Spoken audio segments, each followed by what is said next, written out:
Hi, I'm Jordan, and this is my life in some pretty bad drawings. I was born in Chicago, but I didn't stay for long, so I'm not really from there. For the entirety of my childhood and my life, I guess, I've moved a lot. I think right now I've moved 47 times.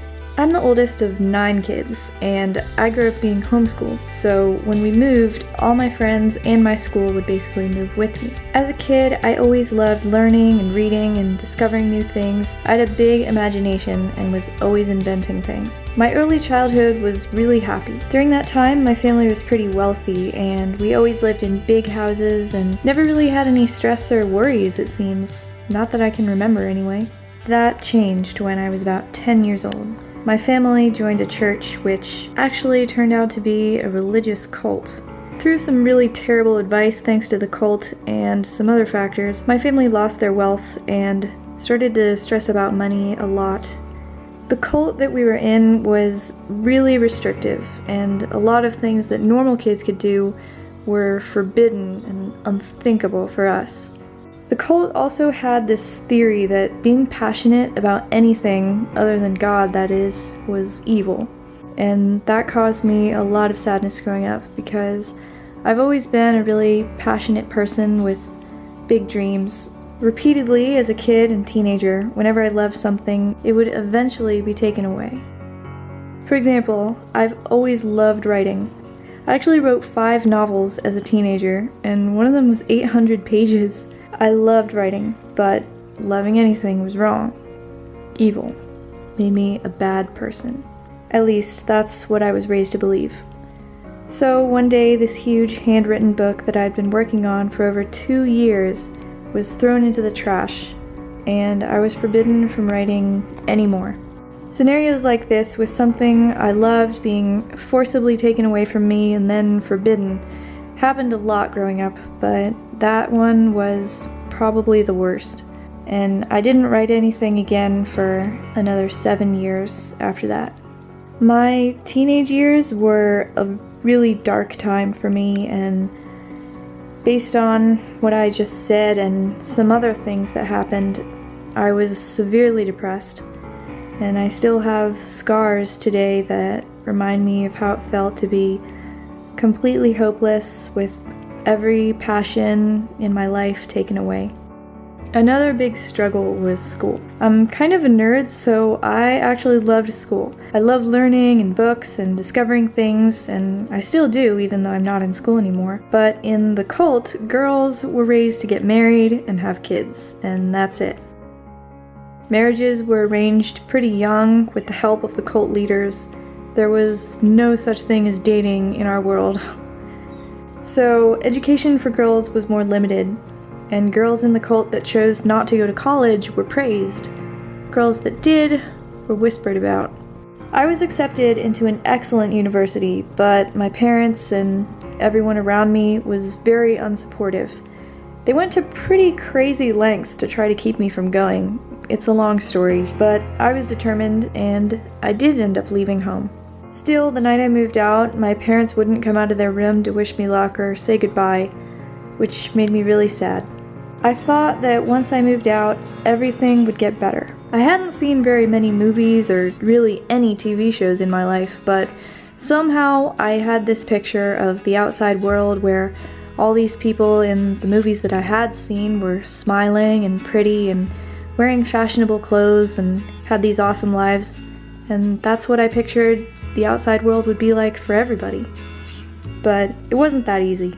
Our cult had discouraged any contact with the outside world, or any assimilation or being a part of it. Being in the real world was a huge shock for me, like being in a different country. I didn't know any slang or pop culture references or any of the music or styles of clothing. I always felt like an outsider and like I was about to say or do something really weird and wrong, and was really lonely. A while later, I decided to leave the university in pursuit of true freedom and happiness. I left all my stuff except what fit into a backpack and went on a road trip. A walking road trip, as in without a car. I walked approximately 700 miles across 3 states during that time of my life, which lasted about 2 months. I was interested in seeing what it would be like to have truly nothing, and that's what I had. really nothing. I slept in the woods or in abandoned houses. I ate food out of dumpsters and trash cans, and I was in a lot of dangerous situations. So I was homeless, living on the streets, and I saw that when I left, I had been wrong. Going to live like this by choice wasn't a romantic adventure, finding freedom. It was hard, and getting out of it was hard. And that experience really ended up shaping a lot of who I am and teaching me a lot of things.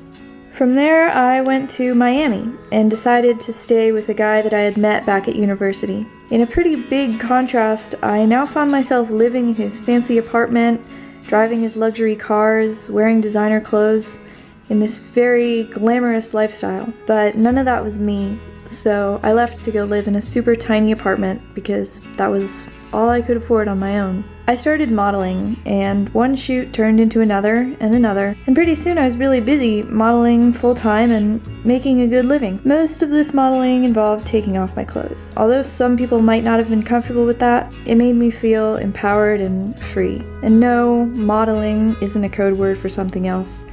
Just a lot of photo shoots with not a lot of clothes on. Through modeling, I became really comfortable with my body and I got more confident, and I had a lot of great experiences too. I mean, what normal job will pay you to go yachting or horseback riding or go stay on a private island? On the downside though, I stayed in a emotionally abusive relationship during that time, and I found it really difficult to leave, even though I knew that I wanted to and I knew that I wasn't happy.